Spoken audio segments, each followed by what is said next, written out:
The wind howled across the dusty plains of Willow Creek, carrying whispers of judgment that clung to Clara Hensley like a shadow she couldn't shake.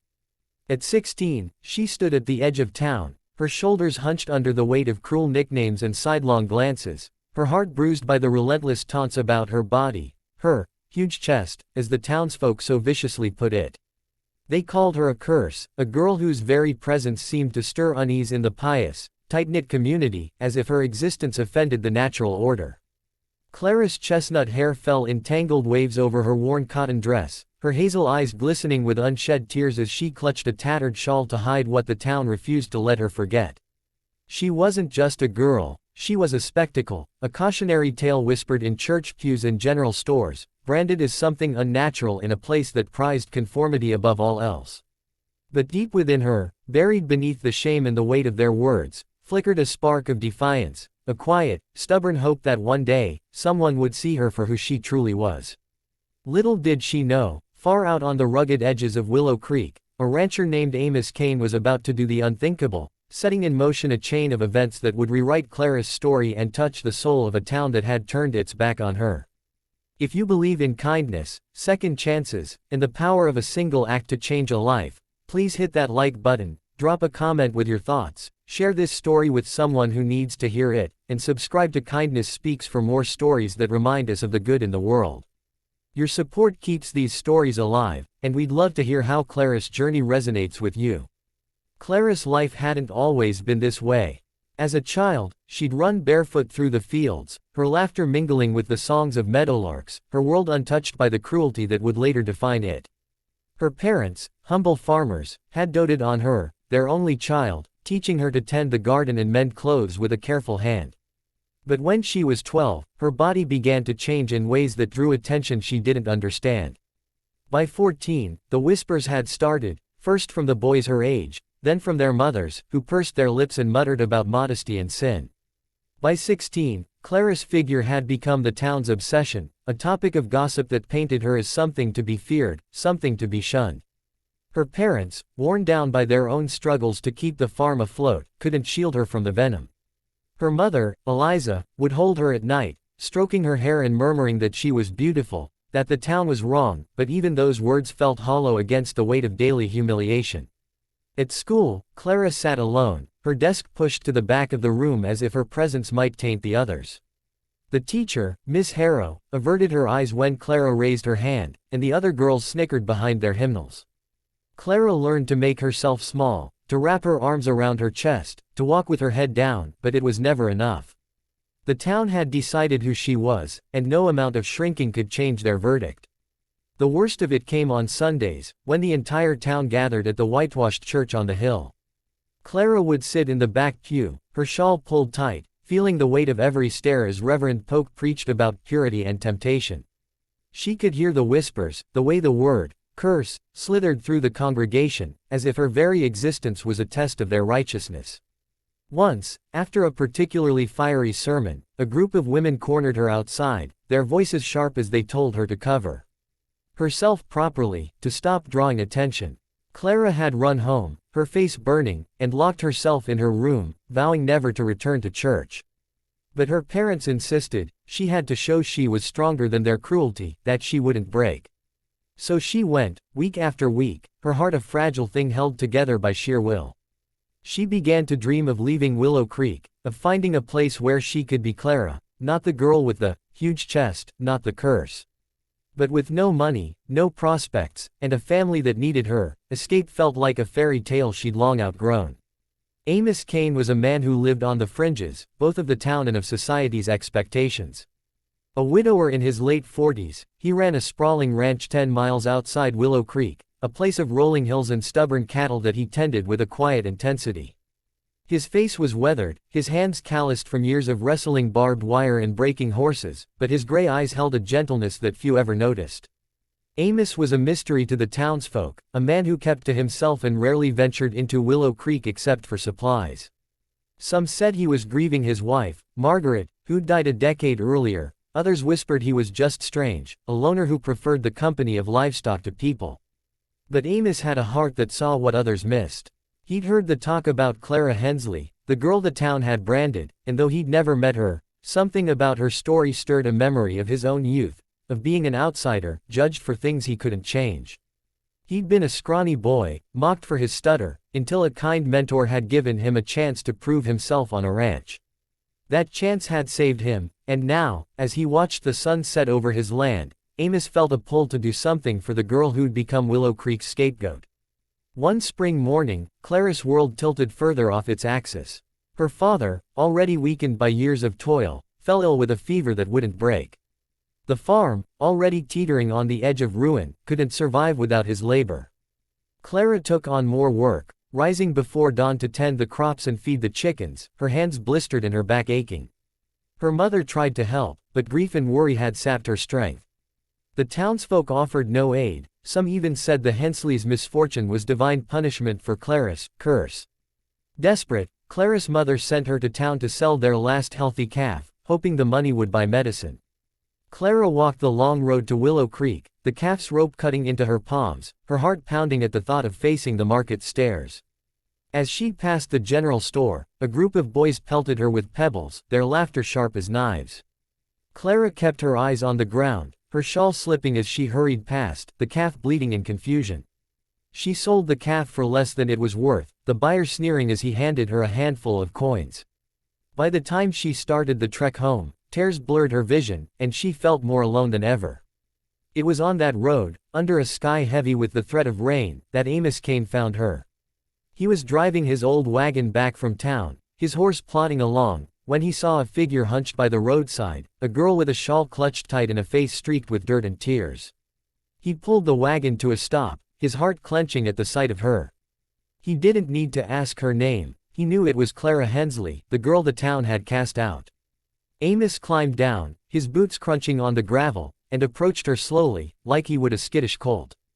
Clara flinched as he neared, her eyes wide with fear, but Amos kept his voice low and steady, asking if she needed help.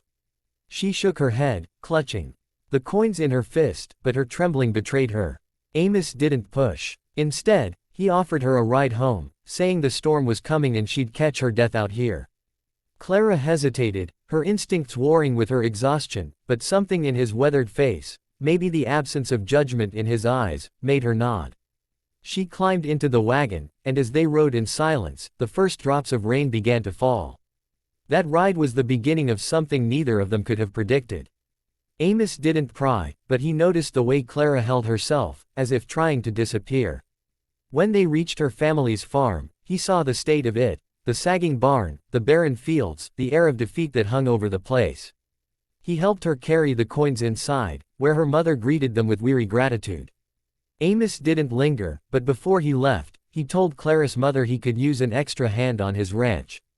It wasn't charity, he insisted, just a job for someone willing to work hard. Clara's mother hesitated, glancing at her daughter, but the desperation in her eyes won out. Clara would start the next week, helping with chores in exchange for a small wage. It wasn't much, but it was a lifeline, and for Clara, it was a chance to escape the town's gaze, even if just for a few hours a day. Clara's first days at the ranch were grueling. She wasn't used to the physical demands of hauling feed or mending fences, and her hands bled from the unfamiliar work. Amos was patient, showing her how to hold a hammer, how to calm a spooked horse, his instructions clear but never condescending. He didn't talk much, but when he did, it was to praise her effort or share a quiet observation about the land. Clara began to look forward to those hours, to the way the ranch felt like a world apart from Willow Creek's cruelty. For the first time, she felt seen, not as a curse, but as a person with strength and potential. Amos noticed her quick mind, the way she learned fast and never shied from a task, no matter how hard. He began to give her more responsibilities, teaching her to ride and letting her help with the cattle drives. Clara's confidence grew, a fragile but stubborn thing, like a seedling pushing through cracked earth. She still wore her shawl, still flinched at sudden movements, but she began to hold her head a little higher, to meet Amos's eyes when he spoke. The town, however, wasn't done with her. Word spread that Clara was working for Amos, and the gossip took on a new edge. Some said Amos was a fool, taking in a girl like her. Others whispered darker things, their imaginations twisting the simple act of kindness into something sordid. Clara heard the rumors when she went to town for supplies, the way the storekeeper's wife watched her with narrowed eyes, the way the men lingered too long as she passed. It hurt, but she refused to let it break her. She had Amos's ranch, a place where she could breathe, where her work mattered. And Amos, for his part, didn't care what the town thought. He'd seen the way Clara lit up when she mastered a new skill, the way her laughter, rare but bright, echoed across the fields. He began to see her not just as a hired hand, but as someone who could carry the ranch forward, someone who deserved a future bigger than Willow Creek's small-mindedness. The turning point came in late summer, when a fire swept through the hills. It started small, a spark from a lightning strike, but it grew fast, devouring the dry grass and threatening the ranches on the outskirts of town. Amos's ranch was in its path, and he and Clara worked tirelessly to save it, digging firebreaks and hauling water until their lungs burned. The townsfolk rallied to protect their own properties, but few offered help to Amos, their mistrust of him and Clara keeping them at a distance. Clara didn't care. She threw herself into the fight, her hands blistered, her face smudged with soot, driven by a fierce determination to protect the one place that had given her a chance. When the fire was finally contained, the ranch stood mostly unscathed, thanks to their efforts. Amos looked at Clara, exhausted but unbroken, and saw not a curse, but a force of nature, a girl who'd fought harder than anyone for something she believed in. That night, as they sat by the dying embers of a campfire, Amos told her he was proud of her, that she was stronger than the town would ever know. Clara cried then, not from sadness, but from the weight of being seen, truly seen, for the first time.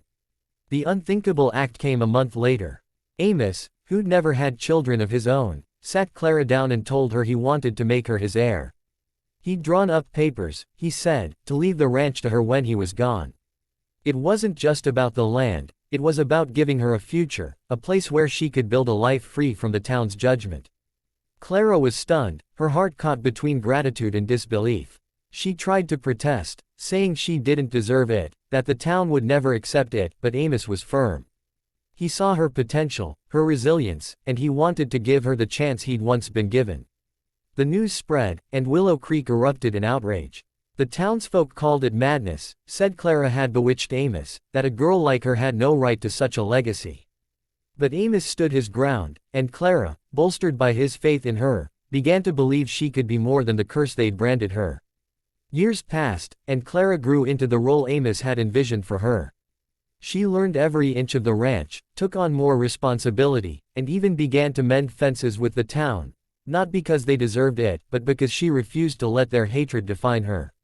When Amos passed away, peacefully in his sleep, Clara was ready. She took over the ranch, running it with a steady hand and a heart full of gratitude for the man who'd seen her when no one else would. The town, slowly, began to change. Some saw Clara's success and softened, their children playing in the fields she now owned, their whispers fading into grudging respect. Clara never forgot the pain of her past, but she used it to fuel her kindness, offering work to other outcasts, giving them the chance she'd been given. The ranch became a beacon of hope, a testament to the power of one person's belief in another. Clara's story isn't just about a girl who overcame cruelty, it's about the ripple effect of kindness, the way one unthinkable act can change a life and, in time, a community. If this story touched your heart, if it reminded you of the power of compassion or the strength it takes to rise above judgment, please hit that like button, share this video with someone who needs to hear it, and subscribe to Kindness Speaks. Your support helps us share more stories like Clara's, stories that remind us all to look beyond appearances and see the heart within. Before we end, we'd love to hear from you. In the comments below, share what moved you most about Clara's journey, or tell us about a time someone's kindness changed your life. Your stories inspire us, just as we hope Clara's inspires you.